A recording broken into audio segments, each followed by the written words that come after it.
The man said to me, "Father, it all depends at which table you sit." I was celebrating the 50th wedding anniversary for a couple.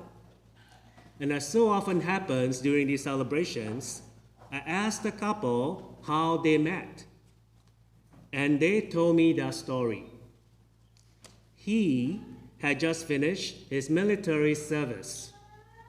She had finished a course at business school. They were both hired by the same company and ended up working at the same building.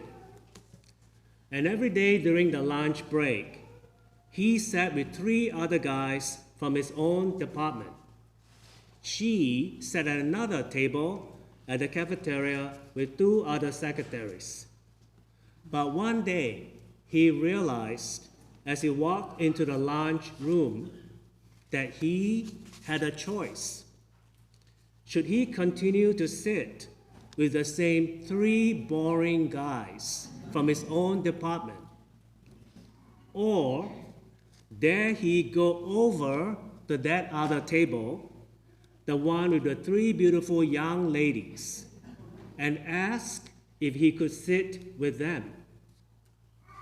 Well, he mustered all his courage, and he asked those 3 young ladies if he could join them at their table. And the rest is history. Because that's how he met the woman who would become his bride for 50 years.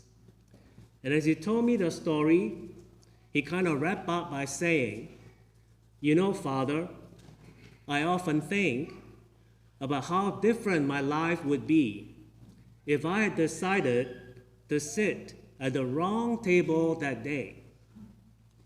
And his wife chimed in and said, "Boy, believe me, so do I. I think about that all the time." And we all laughed. And that's when he said to me, "Father, it all depends at which table you decide to sit." And that reminded me of an experience I had in 9th grade. It was the first day of high school. I was starting high school, a new building, a new program. And I was determined when I started high school that I was no longer going to be one of those nerdy geeks that I've been in middle school. I wanted to be part of the in crowd, the cool kids. And so there I was on the first day of my high school, and boldly I sat down at the cool kids' table for lunch. And for 2 or 3 days, I don't think they noticed I was there. But I was so proud to be seen at that table with the cool kids of St. Joseph's. But by the 4th or 5th day, I noticed something about them.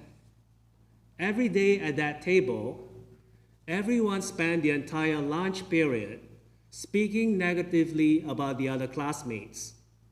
Nothing positive was ever said at that table. And so I realized that I had a decision to make. Do I keep sitting at that table, or do I sit at another table, maybe with the geeks, where the conversation might at least be a little bit more Christian? And so the next day, I got my tray, and I sat down with 3 guys that I really didn't know. And they became my best friends in high school. And I'm still in touch with all of them. And so for me, it all depended at which table I sat that day. Now, we all sit at tables because we are all hungry. It is part of our human condition. There's an emptiness in us that must be filled. But the real question on this feast is this: at which table will you choose to sit? In today's scriptures, we see one of the choices that's offered to us in answer to that question. Because the scriptures tell us that we can choose to sit at the table of the Lord, where God is the host, where Christ is the feast, where the Spirit unites us in love. The table of the Lord, where our deepest hungers are both known and nourished, where Christ, the living bread, sustains us by allowing us to feast on eternal life. The table of the Lord.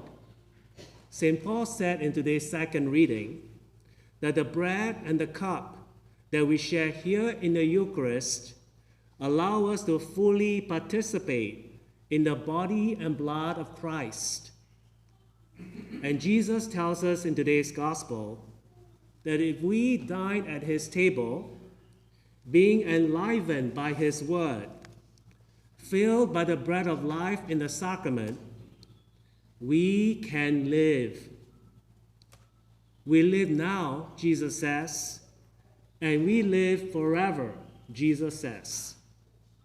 At the table of the Lord, all are welcome, all are known, and all are loved.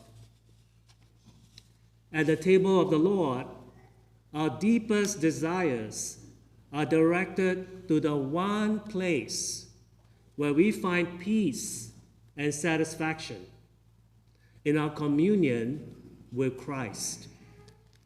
That's why we Catholics revere, we reverence, and we return to the Eucharist over and over again, because we experience in our lives that it is only here at the table of the Lord where we find the strength, the sustenance, and the source that help us live our Christian lives day by day.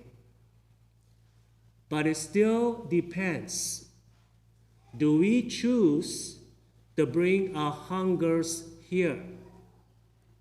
Or do we decide to sit at other tables where much is promised and little is actually given?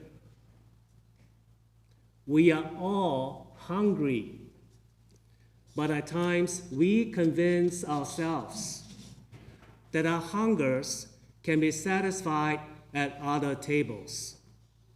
And that's why we decide to sit at the wrong table.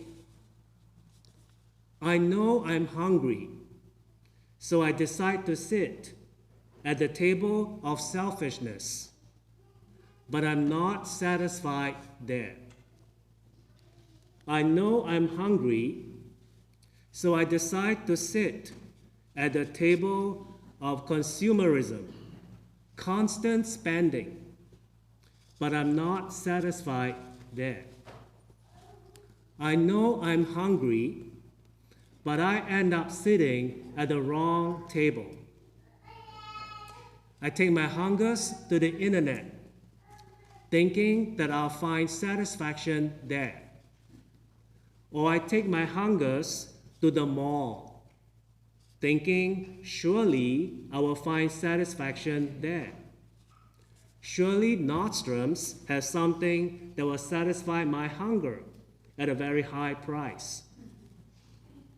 Or I take my hunger to the casino, to the liquor store, but I'm not satisfied there. I know I'm hungry, but still I sit at the wrong table.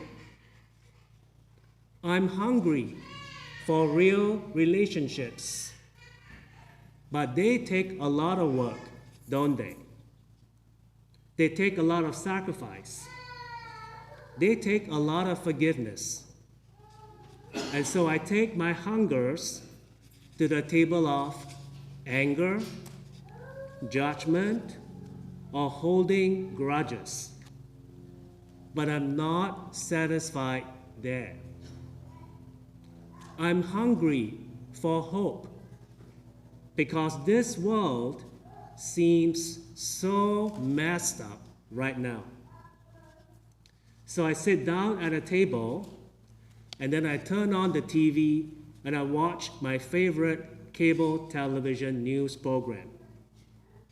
And I feast my soul for hours on hate, on loud political rhetoric. And I pass judgment on people with whom I disagree. I blame the world's problems on other people, on Democrats, on Republicans, on immigrants, on rich people, on poor people, on Muslims, on Jews, on Catholics. And in all of those tables, and in all of that blaming, I never find anything good there. I have a deep hunger. We all have a deep hunger. And ultimately, it's a hunger for God. But if that hunger is going to be satisfied, I know that I have to stop distracting myself, stop filling my day with noise, stop centering myself on me. If God is going to fill my hunger, I'm going to need to listen to His word and put that word into practice. Turn away from sin and really actually serve other people. But all of that is hard work. And that's when I decide to sit at another table with earbuds providing background noise, my smartphone providing constant distraction, staying so crazy busy that I never have to deal with what's real. But if I keep choosing to sit at the wrong table, my hunger just gets more hungry. My life seems empty, and my heart yearns for anything authentic. Today is the feast of Corpus Christi, the sacred body and blood of Christ. Today we thank God for the invitation that's offered to us every week. In fact, the invitation is offered to us every single day. Come, sit at the Lord's table. Listen to the Lord's word. Feast on the Lord's love. What a magnificent gift the Eucharist is. What a generous invitation it is.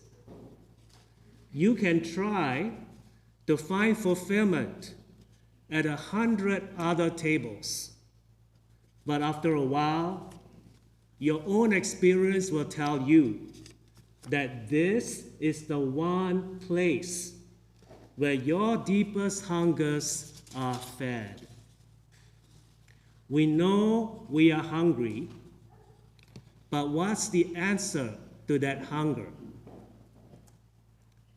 We will all have to decide at which table do we choose to sit.